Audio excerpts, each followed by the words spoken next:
A paz do Senhor, meus irmãos, amigos, professores, pastores, superintendentes. É uma alegria estar com vocês mais uma vez aqui em mais um EBD em Foco. Estou eu aqui, pastor Plínio Oliveira, na condição de superintendente da EBD, e meu amigo e companheiro, pastor Glaucio Santiago, que também é docente aqui da classe Ebenezer, nosso templo sede. Pastor, muito obrigado mais uma vez pela sua presença e seu apoio aqui. É sempre uma alegria poder estar junto. Glória a Deus por isso. Obrigado, pastor. Meus irmãos, estamos aqui retomando para a lição de número 11. Então, lição essa sobre o título A Salvação não é pela obra humana. Então, está aqui a nossa revista, a lição de número 9.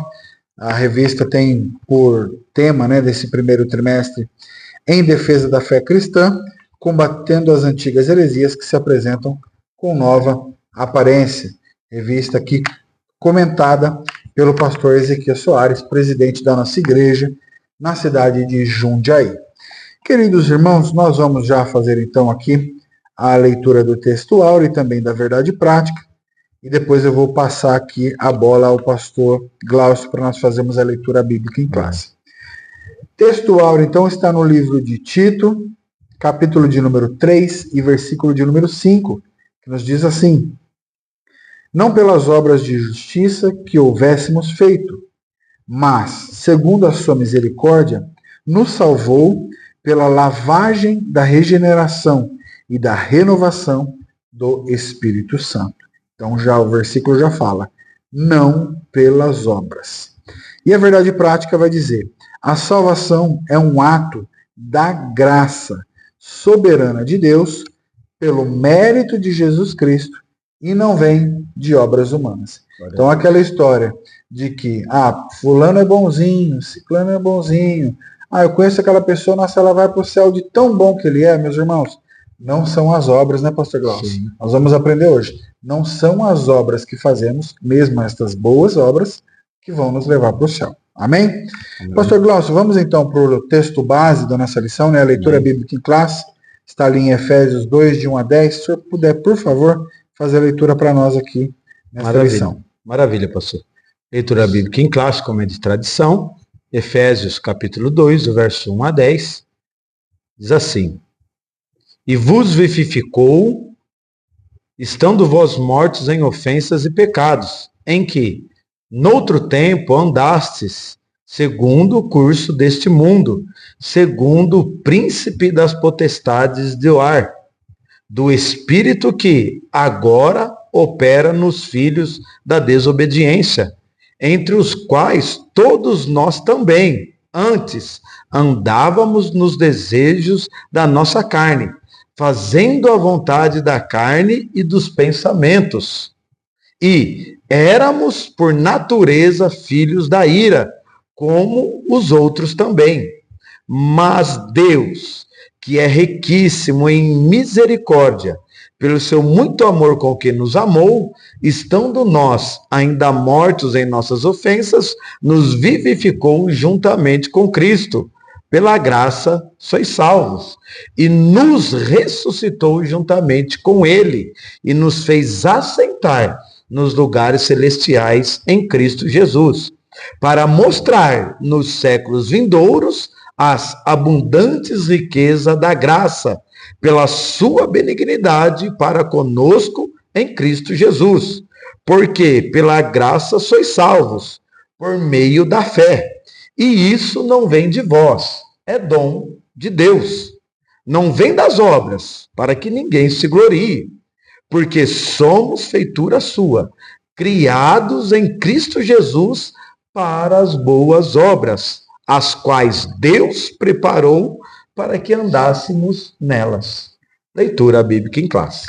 Amém, pastor. Muito obrigado pela leitura de hoje. Para mim, o que marcou muito em todos esses versículos do 1 ao 10, o versículo 9.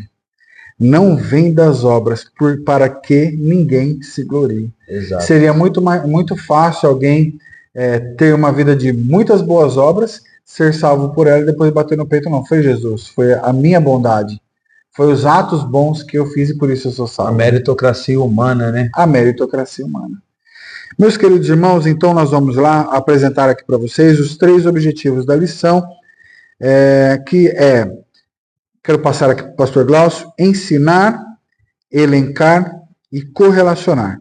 Pastor, por favor, se o senhor puder mencionar para nós, ensinar a que respeito, elencar quais ensinos e correlacionar que tipo de ensinos aqui. Maravilha, pastor. Os 3 objetivos são direcionador de toda a lição, tanto o desenvolvimento para o professor, como também a recepção para o aluno. Tá? Primeiro objetivo, ensinar a respeito da doutrina da salvação sob a graça de Deus. Segundo, elencar ensinos inadequados sobre a salvação na antiguidade. Terceiro, correlacioná-los aos ensinos inadequados sobre a salvação na atualidade. Os 3 objetivos da lição. Perfeito, pastor. Muito obrigado.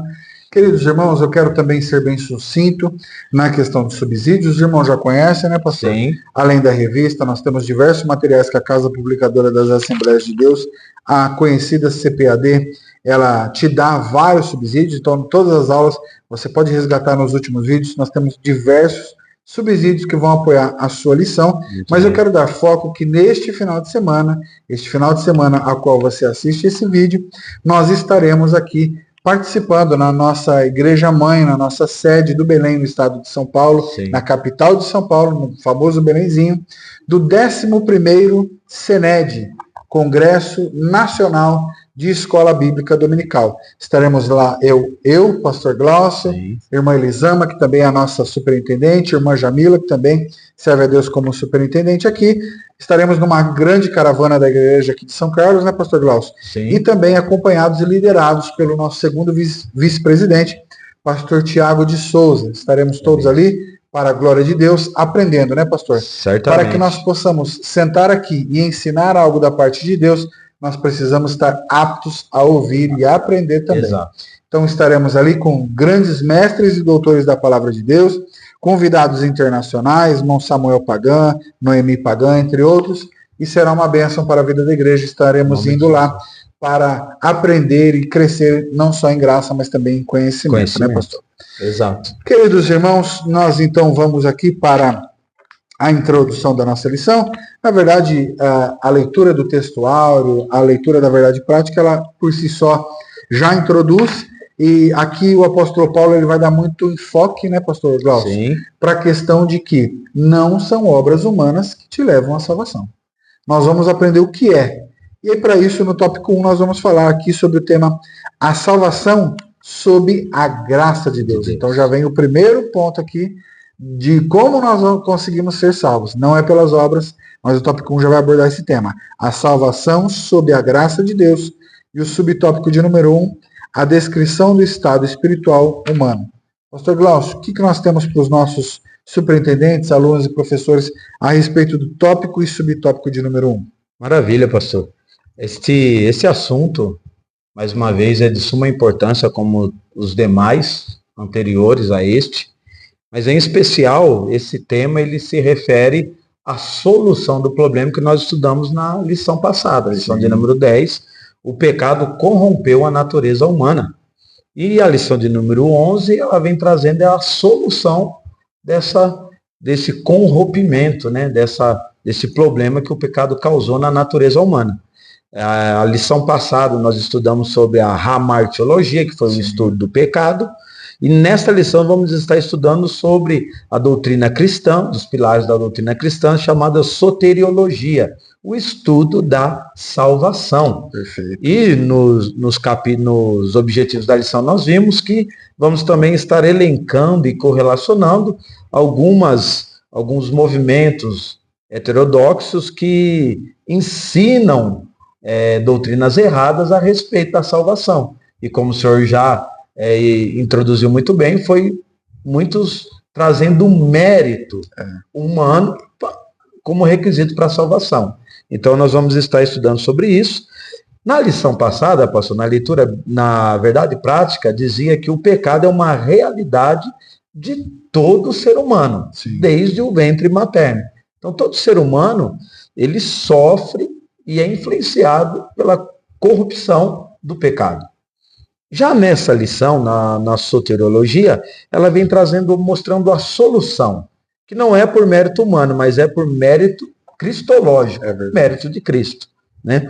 Inclusive, pastor, falando sobre a cristologia, das doutrinas cristãs, se nós fôssemos fazer um ranking das doutrinas mais atacadas pelas heresias, no top 1 estaria a cristologia.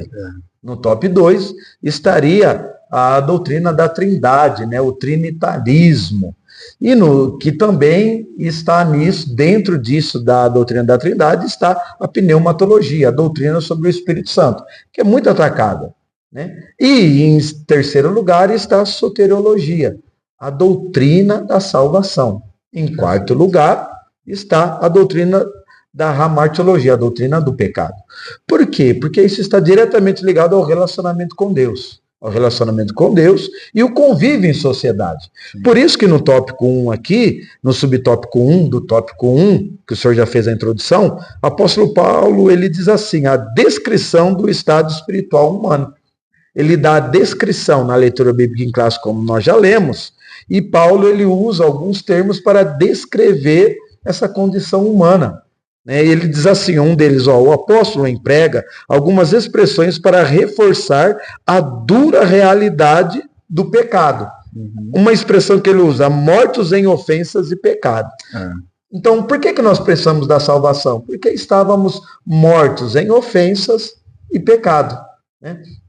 Durante a Bíblia Sagrada, nós vemos ela mostrando essa condição humana. A Bíblia, pastor, se nós fôssemos colocar ela em tópicos, ela se dividiria em três tópicos, contando a história humana. O primeiro tópico está no capítulo 1 e o capítulo 2 mostra a história da criação. Deus criando, capítulo 1 e capítulo 2. No capítulo 3, do verso 3 até o 14, está a introdução do pecado no mundo.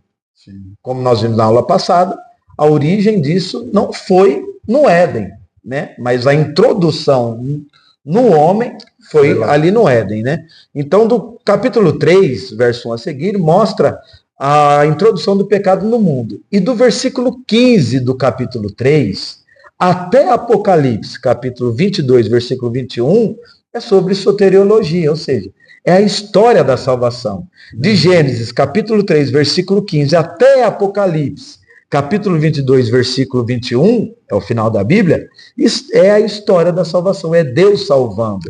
É o propósito de Deus para tirar o homem dessa condição que Paulo disse, mortos em ofensas e pecados. Outro termo que ele usa, andando segundo o curso deste mundo. E o terceiro ponto que ele usa é, andávamos nos desejos da nossa carne e dos nossos pensamentos. Né? Por isso que a salvação foi tão necessária. Aí alguém pode dizer, mas pastor, nós precisamos ser salvos do quê? A Bíblia mostra sobre isso. Romanos, capítulo 6, versículo 18, mostra que nós precisamos ser salvos do poder do pecado. Sim. Tá? Gálatas, capítulo 1, versículo 4, mostra que nós precisamos ser salvos do presente século mau. A necessidade de salvação. Precisamos ser salvos do presente século mau. No capítulo 3 de Gálatas, versículo 13, mostra que precisamos ser salvos da maldição da lei. Porque pela lei não se consegue a salvação. A lei, ela foi útil para mostrar o pecado, mas não a solução dele. Sim. Por isso, Cristo veio, como diz Mateus 1, 23, ele salvará o seu povo do seu pecado.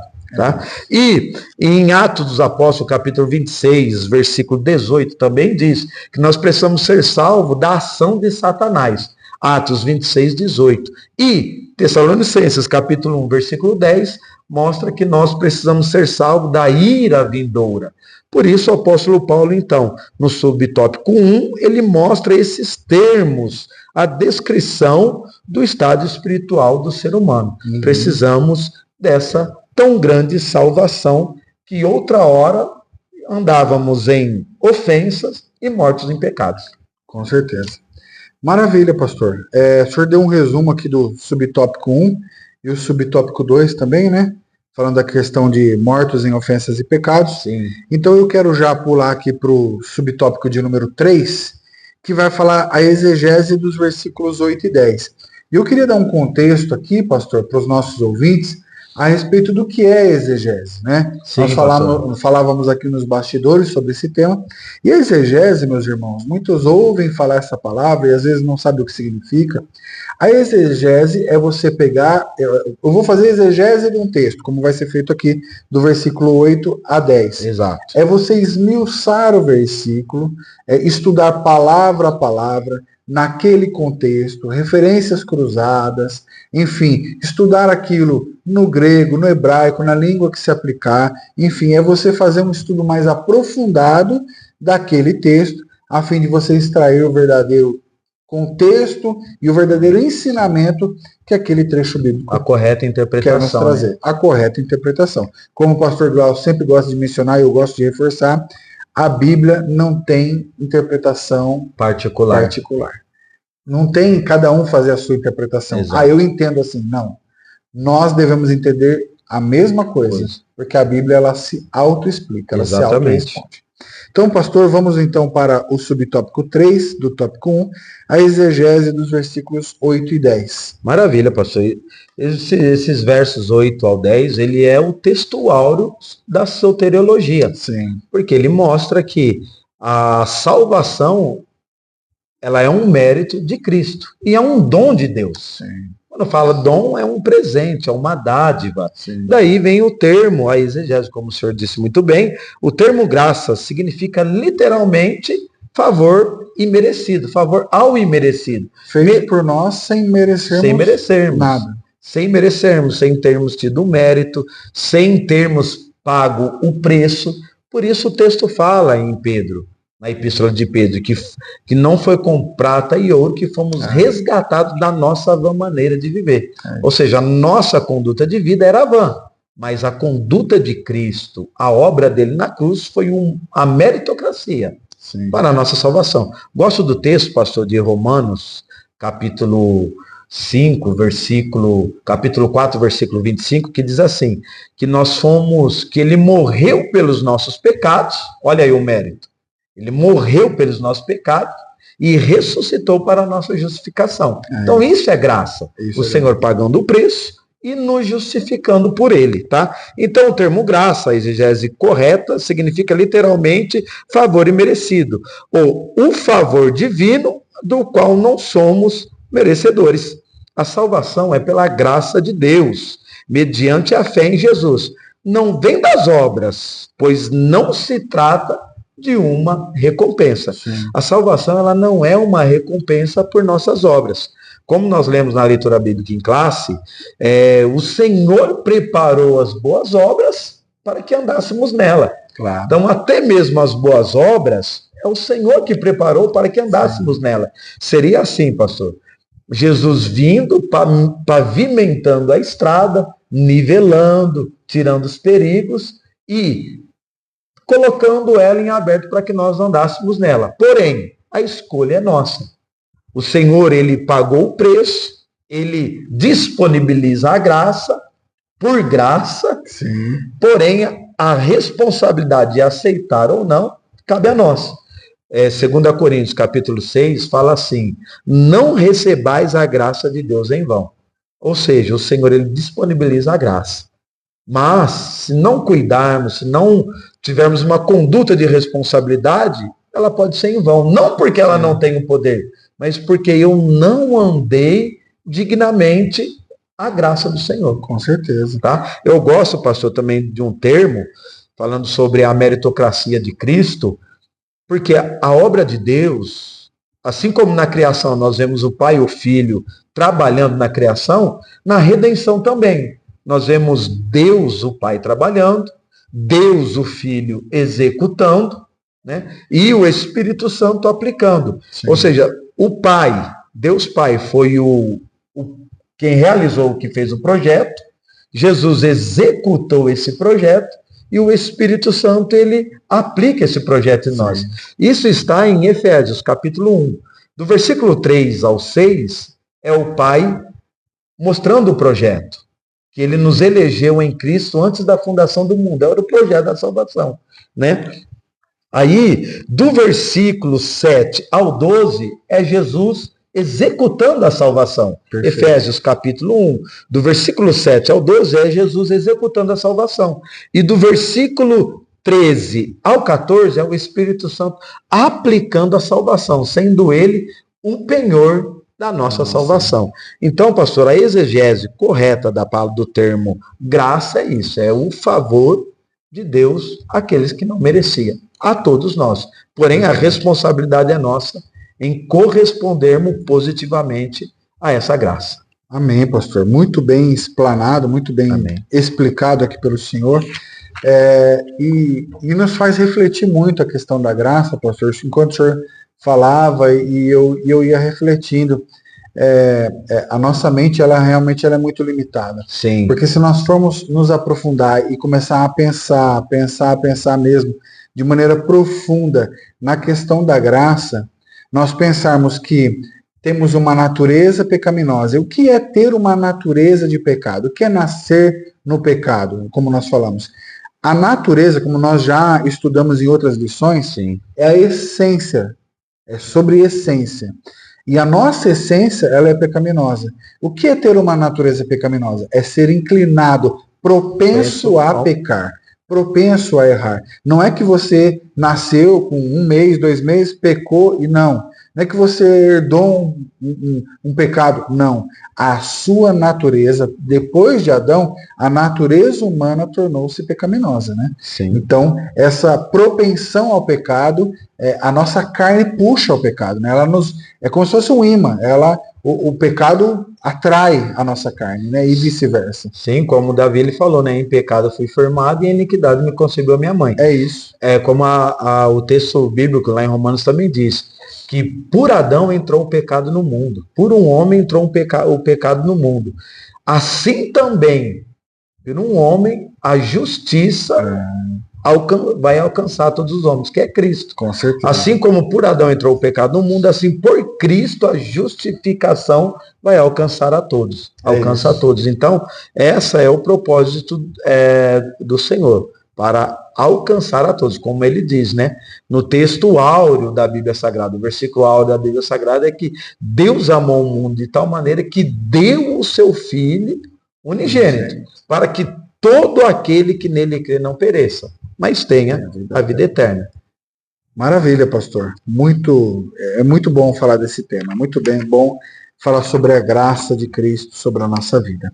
Queridos irmãos, nós vamos então para o tópico de número 2, falar sobre a respeito da soteriologia inadequada na antiguidade. Então, o tópico 2 ele vai falar lá atrás e o tópico 3 vai falar no hoje, atual, né, exato. Então, nós vamos abordar o tópico 2 primeiro, falando sobre os reencarnacionistas, pastor. O que nós temos para falar desse povo aí? Isso mesmo, pastor. O pastor Ezequiel Soares ele foi muito feliz nesse termo, em trazer isso, porque a doutrina reencarnacionista ela é tão antiga quanto a humanidade.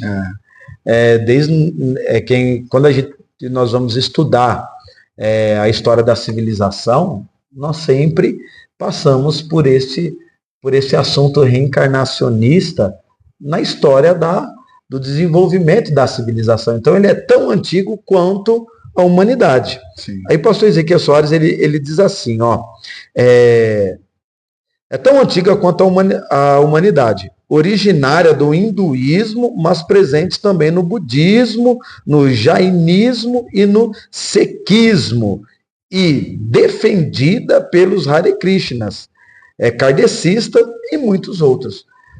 Essa doutrina reencarnacionista, ela anula a obra de Cristo, a obra salvadora de Cristo, porque ela mostra que o ser humano ele vai conseguir a salvação pelas suas várias reencarnações.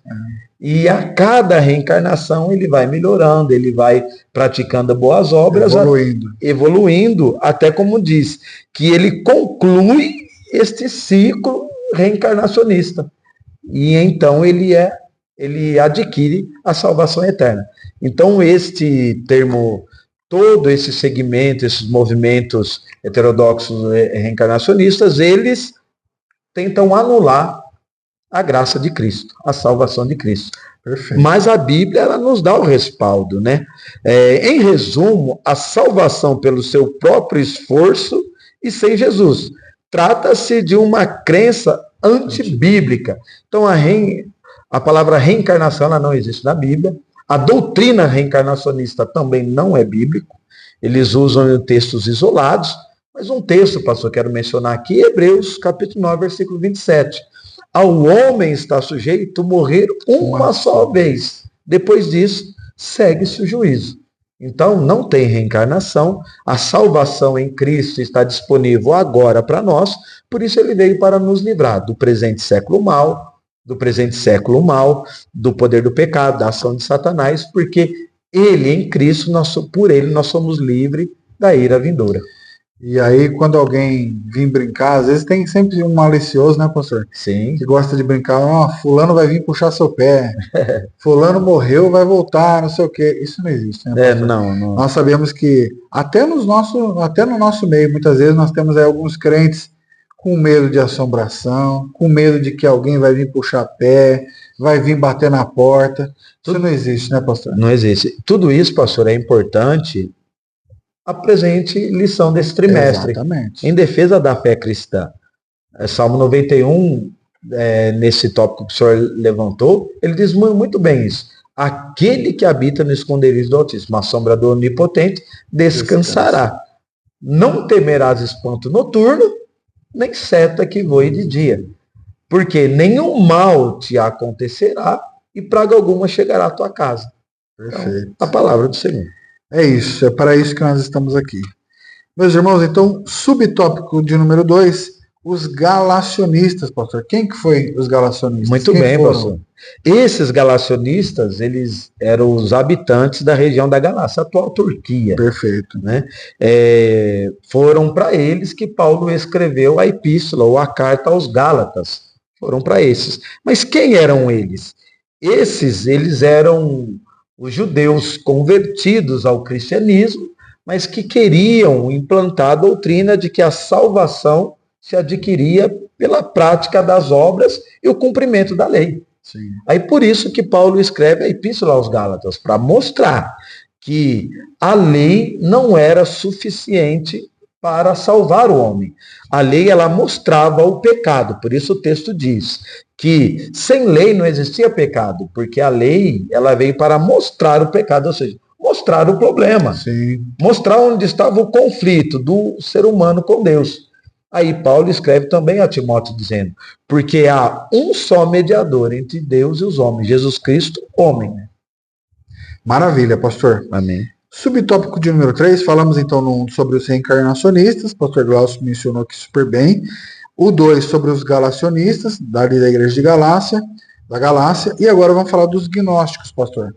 Quem são os gnósticos? Que também deram muitos problemas ao apóstolo Paulo, aos apóstolos na época, causaram muitos danos à igreja primitiva. Paulo perseguiu um povo lá antes de conhecer Jesus e depois foi perseguido. Ele colheu os gnósticos. Um pouquinho, coitado. Eles causaram... Foi vencedor. Exatamente, causaram alguns danos lá na época. E essas doutrinas, e aquelas doutrinas que lá causaram danos, também andam permeando a igreja, tentando causar o dano, destruir a unidade no corpo de Cristo e anular a obra redentora. Perfeito. Os gnósticos, eles eram um grupo filosófico religioso, que também dizia que para ser salvo era pelas práticas das obras.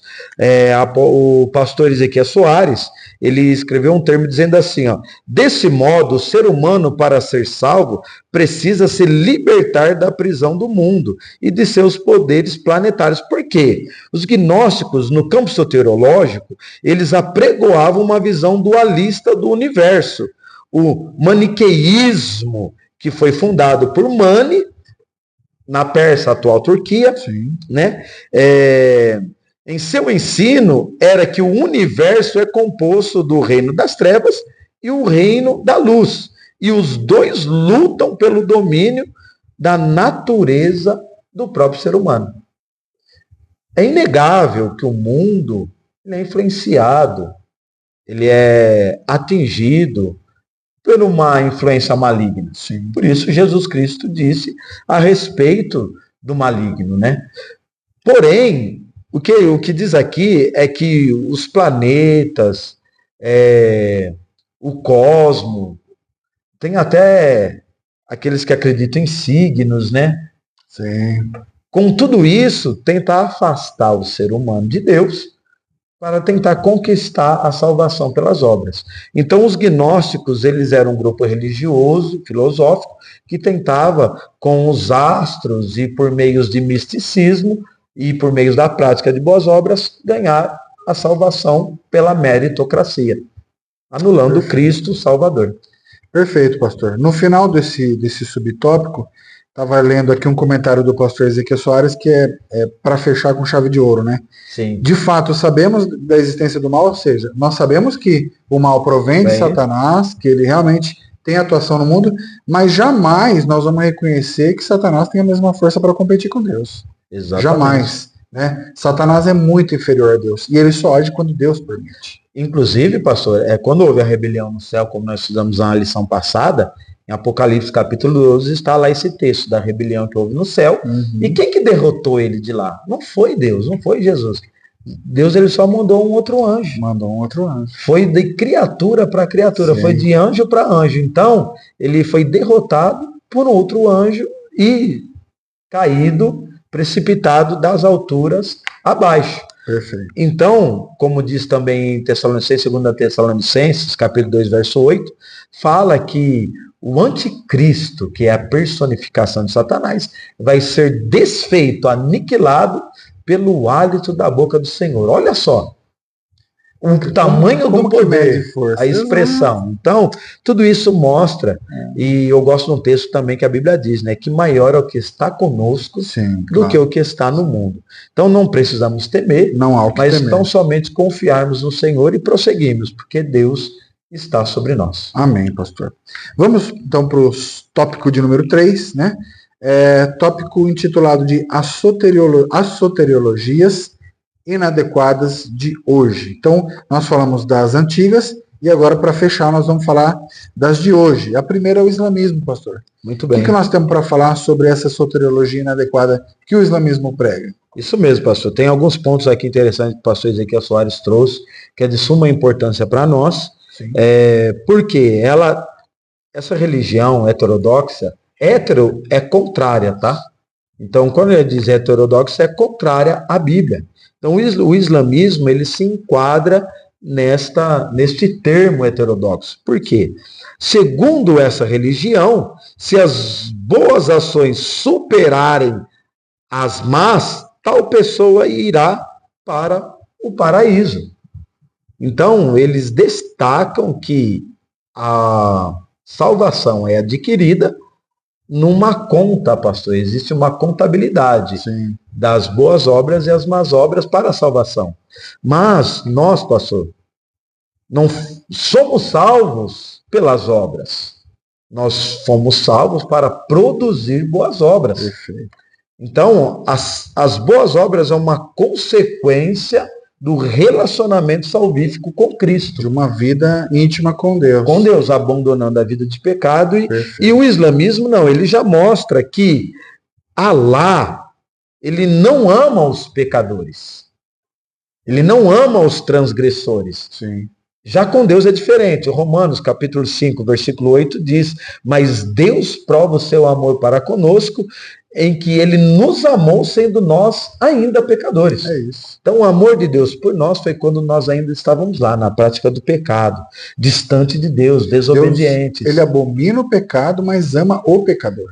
Incondicionalmente. Exato. As condições para a salvação existem, mas o amor dele é incondicional, é para todo aquele que crê. A salvação alcança qualquer um. E quando nós comparamos, pastor, o caráter do Deus da Bíblia, o Deus de Abraão, de Isaac, Jacó, o Deus Pai do Senhor Jesus Cristo e Pai nosso, nosso Deus, nosso Salvador, com o caráter de Alá, são pessoas distintas. Perfeito. Há pessoas que confundem, acham que Alá e Deus são a mesma pessoa, mas não são. Sim. Como que nós conhecemos uma pessoa? Pelo seu caráter, pelas suas obras, pelos seus feitos, pela sua palavra, pelo seu relacionamento. Então, Deus se relacionando com o ser humano e Alá se relacionando com seus seguidores, é uma distância abissal. Daí, então, a palavra diz assim, ainda continuando sobre eles, a salvação no contexto deles é por mérito, pelas obras, Mas à luz da Bíblia, o pecador recebe a vida eterna a partir do momento que passa a crer em seu coração que Deus ressuscitou a Jesus Cristo dentre os mortos e o confessa publicamente. Como diz Romanos, capítulo 10, versículo do 8 ao 10, né? A saber, se com a tua boca confessares ao Senhor Jesus e em teu coração creres que Deus o ressuscitou dos mortos, será salvo. Então a salvação é para todo aquele que crê, sem acepção de pessoas, sem etnia, sem nível social e sem gênero. É isso. Porque para Deus há um todos. só gênero, humano. Todos precisam da salvação. Perfeito, pastor. Maravilha de Deus. Subtópico de número 2 vai falar de um outro pessoal aí que também tem uma questão de soteriologia inadequada, que são as testemunhas de Jeová.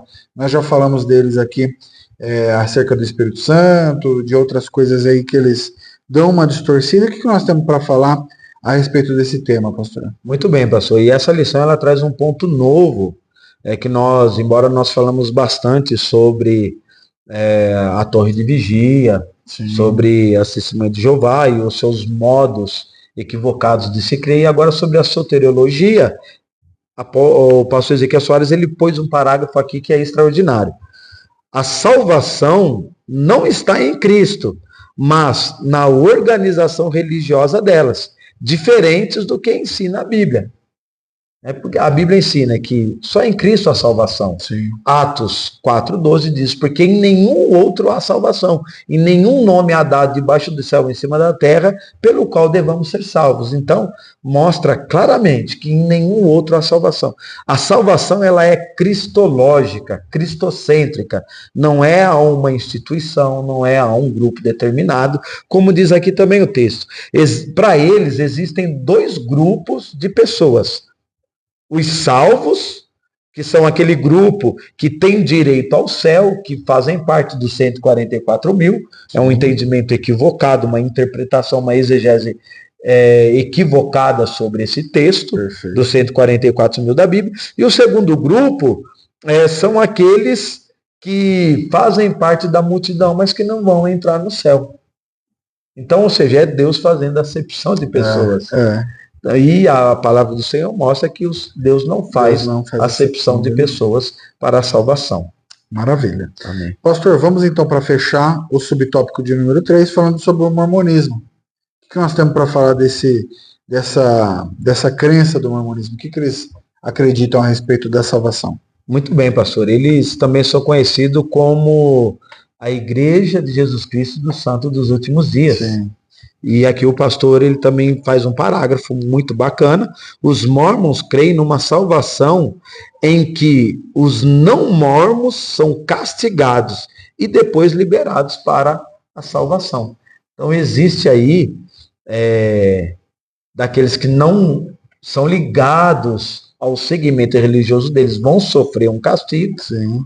E depois desse sofrimento a pessoa se adquire a salvação. Mas ainda um ponto um pouco mais crítico nisso, pastor, está no seguinte parágrafo. Eles consideram algumas ordenanças, né, como a fé em Cristo, o arrependimento, o batismo por imersão, a imposição de mãos. Então, existe no meio deles algumas coisas que a Bíblia menciona, que é uma prática de fé nossa. Sim. Expressão de fé em Cristo.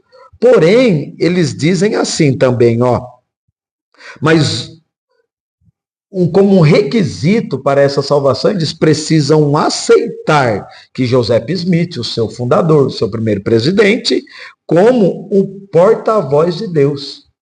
Eles equiparam Joseph Smith ao Senhor Jesus. Sim. Ou, às vezes, ele colocam a um degrau inferior ao de Cristo. Sim. Como se Joseph Smith fosse um cooperador na salvação, sim, daquele que crê. Então, isto é uma heresia, porque ele tenta acrescentar. Na lição de número 1, nós falamos sobre movimentos heterodoxos que tentam adicionar, ou subtrair, ou dividir, ou multiplicar elementos para a salvação. E aqui nesses nesses movimentos que nós falamos hoje, eles tentam, muitas vezes eles tentam adicionar elementos para a salvação, algumas vezes eles tentam subtrair, por exemplo, subtrair a divindade do Espírito Santo, muitas vezes eles tentam multiplicar, ou seja, pelas obras, né, na multiplicação das boas obras, eles tentam multiplicar elementos para a salvação, e às vezes eles também tentam dividir a salvação entre Cristo e o segmento religioso. Perfeito. Cristo e a sua organização religiosa. Para ser salvo, eu vou crer em Cristo, mas também tem que estar na organização religiosa. Acaba incrementando alguma coisa para justificar que a religião deles é a única que vai levar. Exato. E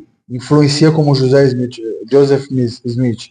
Você tem que crer nisso aqui, porque se você crê em Cristo e no que ele fala, vai ser salvo e vai dar certo. Isso mesmo. Assim como nós temos outras denominações, que eu não quero mencionar aqui, acho que não cabe, mas nós temos outras denominações que têm profetisas, enfim, que têm livros escritos, e leva-se quase que junto com a Bíblia. Dizem que não, mas anda-se lado a lado o livro dessa profetisa e acaba falando coisas acerca de salvação e crendo muito, às vezes muito mais no que é escrito ali do que na própria palavra de Deus. Isso mesmo. Perfeito, pastor. Então nós estamos aqui concluindo a lição de número 11. Eu quero fazer a leitura bem rápida aqui da conclusão, que está escrito assim: entendemos que somente pela graça é possível chegar-se a Deus. E isso é um ato soberano de sua graça e bondade. É a misericórdia divina que leva as pessoas ao arrependimento, conforme Romanos 2:4. Graça não é mérito, tá? E nem ato de o pecador receber a dádiva divina se constitui mérito pessoal. Mas, nem o ato, né, de o pecador receber a dádiva divina. Mas Deus disponibilizou a sua graça para todos os seres humanos e não para uns poucos escolhidos. Não é seletivo. E para finalizar, a Bíblia ensina que a salvação é para eu, pastor Glaucio, nossa equipe de mídia e você que nos assiste e todos nós, sem exceção. A graça e a salvação, ela é para todos. Para concluir, pastor, eu gosto de um texto que Jesus disse assim: todo aquele que o Pai me dá e virá a mim, de maneira alguma eu lançarei fora. Perfeito. Então aí mostra Jesus falando que ele não faz acepção de pessoas. É um Jesus que mas todo aquele, não importa a condição ou seu estado, que ir até a ele de maneira alguma lançará fora. Por quê? Porque ele é o caminho, a verdade e a vida. Amém. Dessa forma, então, encerramos a nossa lição de número 11. Que Deus os abençoe em Cristo Jesus. Muito obrigado e fique na paz do Senhor. Amém.